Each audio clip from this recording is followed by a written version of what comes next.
Today, I'm gonna be testing 100 years of tech, from the world's first VR goggles, to the first TV, to the first computer. Some of this tech was so powerful it had to be banned, starting with the 1910s. These are the world's first ever VR glasses. This is called the stereoscope viewer, and it's basically the Apple Vision Pro of 1910. There are only 3 parts to this machine. One is a goggle. Here we can see there are 2 eye holes with slightly slanted glasses. Once you put the holder on, we can go about selecting a movie to watch. So it comes with these cards, and back in the day, companies would go door to door and try to sell you box sets with different themes. Here we have a set of Christian images, so you know, Jesus. And then some sets get a little sus. So this one has a series of 25 images of a guy cheating on his wife. So you just have to find the right angle. A lot of these images have a depth effect. Try taking a look at Jesus. Ooh, this one is really good. And Jesus is like floating. So how this works is the image on the left and the right, each one is from a slightly different angle. But when you look through the lens, they come together in the middle and form a singular 3D image. A similar technology is still being used today in our VR goggles. It's amazing how far technology can advance in 100 years. And some of the tech later on you have probably never heard of. In the 1920s, the world just emerged from World War I. Electricity stopped being just for elites and started powering everyday life. And in that decade, the first ever electronic instrument was invented by a Russian physicist called the theremin. This instrument is magical because you can play it without touching anything. One controls the pitch, and then this one controls the volume. As we get closer, eventually becomes silent. You can make music out of thin air.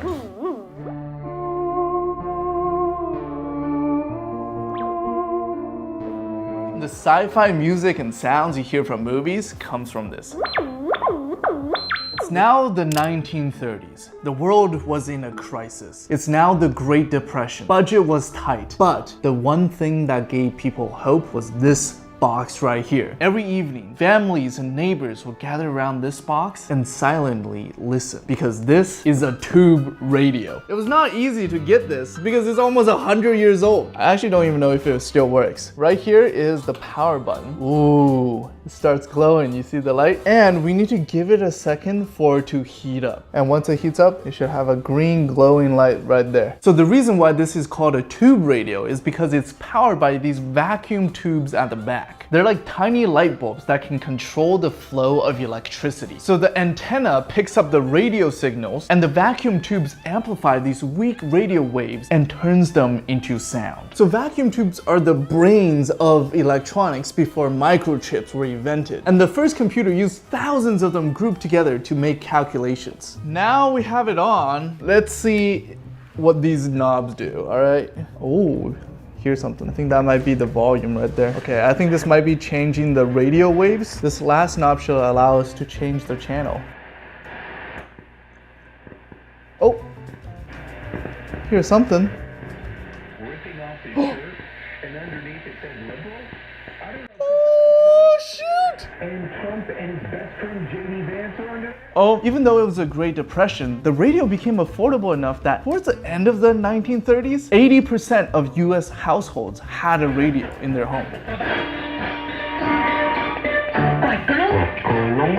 We found music! We're successfully using a 90-year-old machine in modern day. This is blowing my mind. And the tech from now on only gets cooler. Later, I even adopt an AI dog. In 1945, World War II finally ended. America had been building weapons, but the factories were now out of work. So they had to shift production to keep the companies alive. The factories that were once making tanks were now making toys. Out of leftover war tech came some of the most iconic products of all time. The Slinky was born from a naval engineer's accident on a battleship. He was trying to make a spring, but made the Slinky instead. This just shows that mistakes aren't always bad. I mean, look at me. For the silly putty, US military was running low on natural rubber used for tires and boots. And this was a failed attempt to make a rubber substitute. Even Lego took shape in the late 1940s, changing from wood to plastic bricks. Products became mass-produced, and with that came the technology that would change our lives forever in the next decade. 1950s, we're now in the age of color TVs. Behind me we have hundreds of TVs, so let's go meet the expert who can tell us a little bit more. This is Kyle, the TV expert of MZTV Museum of Television. First thing I see here, Kyle, what is this? This is crazy. You have a good eye. What you're seeing right here is the rarest television on the planet. This is a TV that was never for sale. It was only made to demonstrate in 1939 at the World's Fair in New York City. Appraisal on this television set was $5 million. $5 million? The one and only TV. Now we're trying to turn on the world's rarest TV, and I'm gonna be on there. Hello, ladies and gentlemen of the world. Welcome to the first ever television broadcast brought to you by Hafu Go. Please, like and subscribe. Some of my favorite TVs in the collection are the Philco Predictas from the late 1950s. What about these huge alien-looking things? Well, alien, you're kind of right about that. So 1969, this was the year of the moon landing. So all of a sudden, everybody was going space crazy, and industrial design followed that. We'll be launching a Saturn V rocket next. This wall right here is a huge collection of post-war televisions. These were still black and white, so it wasn't until a little later on that we get into color. Let's see the first color TV. So these TVs, there were only 20 of them ever made. We've got number 16. They were never for sale. These were used to show surgeries at medical conventions. That's the first thing people saw on TV? Surgeries, absolutely. Later, RCA came out with this TV. This time you can watch color, you can watch black and white, either way. So immediately these got forgotten, and that was the beginning of color television right here. If you take a look behind you, this was a little later on. This is when Sony got in the game. So this is a Sony Trinitron from 1969. Oh! You can turn it way up.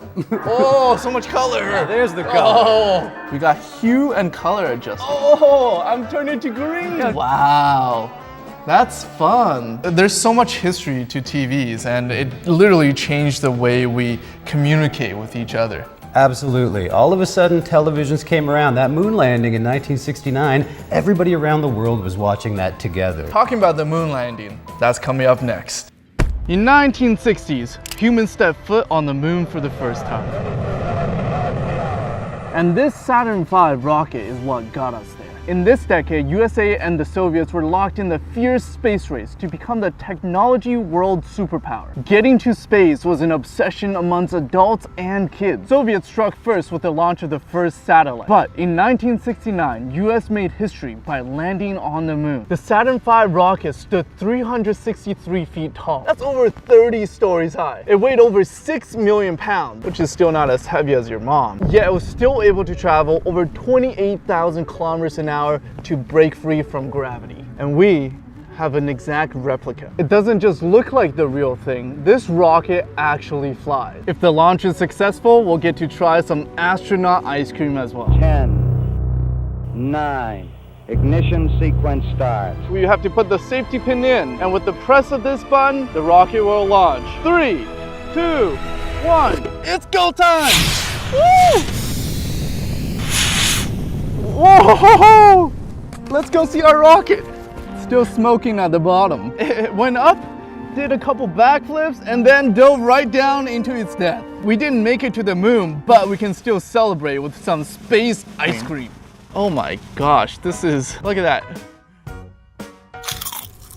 It's like a cracker and marshmallows in the middle. This tastes nothing like ice cream. I feel bad for the astronauts that had to eat this. Scientists were able to invent a rocket to go to the moon, but they couldn't invent good ice cream. That's why we gotta move on to the next decade. Now we're in the 1970s. The microchip was just invented last decade, but now they're getting cheaper and more powerful, which give birth to consumer electronics. The first ever Apple computer, the Apple I, was invented in the 1970s. And don't worry, we got an even cooler Macintosh, which I'll show you later. But home gaming consoles were also invented in this decade. And this is the Atari 2600. Before the Atari, video games were played either on big arcade machines or chunky one-game consoles. But the Atari had interchangeable game cartridges. So now you can play hundreds of games on a singular console. In order to turn this on, we gotta first put in our game and then flick the on switch.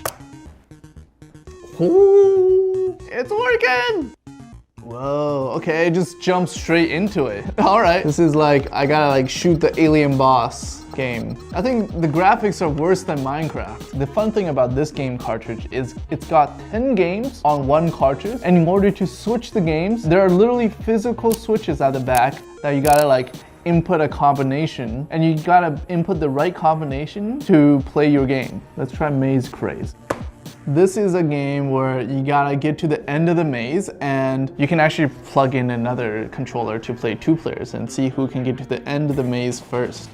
The Atari 2600 sold for $189 when it first came out, which is equivalent to $990. Would you pay $1,000 to play a game that's worse than mobile games? Whoa, this game is hard. I'm actually so bad at this. Despite this console costing almost $1,000 in today's money, it sold over 30 million units, and it made gaming mainstream. It didn't just invent a hobby, it invented a whole new industry. And this is a doorway to the digital age. This is a computer that changed everything. Before the Macintosh, computers were machines for nerds. Green text, black screen, command lines, and the only games you could play were text adventures. But when Steve Jobs visited Xerox PARC, yes, the printer company, he saw a prototype computer with a graphical interface, and he instantly knew this was the future. The mouse is a pointing device that moves a cursor around the display screen. So he went back to Apple to assemble an Avengers team of coders, engineers, designers to build this. Introducing Macintosh. A computer that was powerful, beautiful, and human. And we had to scour the internet for weeks to get our hands on this machine. And we're about to turn it on for the first time. Ooh. It's working. Oh, dude.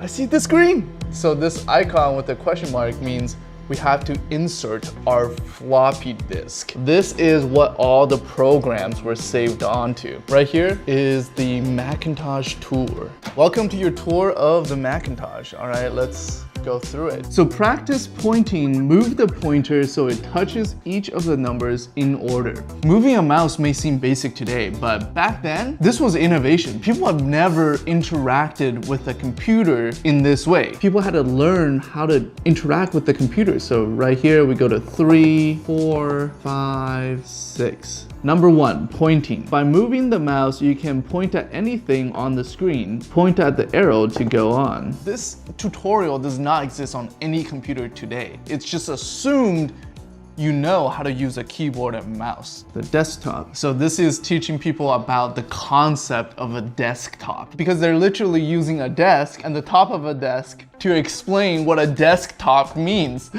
Oh my gosh, this is crazy! The Macintosh was the first ever commercially successful computer with a graphical interface. Meaning now you didn't have to know how to code to use it. You could just point and click, drag files, open folders, use menus. And the Mac came with Mac Paint, where now kids can use a computer to draw something that came from their mind. And that seemed unfathomable a couple years back. The computer also came with Mac Write, which allowed the everyday man to do work or write notes. The Macintosh changed the way people viewed and interacted with machines. It created a whole new category called personal computers. Even though people didn't understand how this box worked its magic, for the first time, we just started trusting technology we couldn't explain. And this trust built up over the years, and we started letting machines into our lives. In the 1990s, the most important revolution happened. I was born. But second from that, the world went digital. Consumer tech became a part of our everyday lives, like the DVD player. This machine replaced VHS, so instead of having big, bulky tapes,